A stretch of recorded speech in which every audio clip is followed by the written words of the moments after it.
আসসালামু আলাইকুম, সবাই কেমন আছেন? আশা করি আল্লাহর রহমতে সবাই ভালো আছেন। আজকে আমি সবার জন্য নিয়ে এসেছি মুরগি মাংস দিয়ে চাল কুমড়া রান্নার রেসিপি।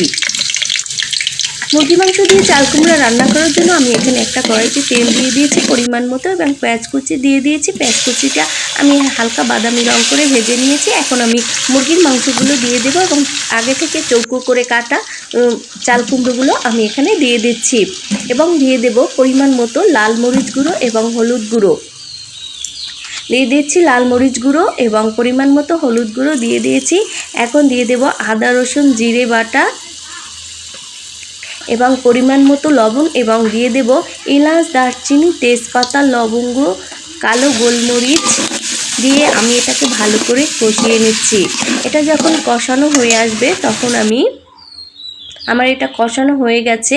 এখন আমি পরিমাণ মতো পানি দিয়ে দিচ্ছি এটা সিদ্ধ হওয়ার জন্য।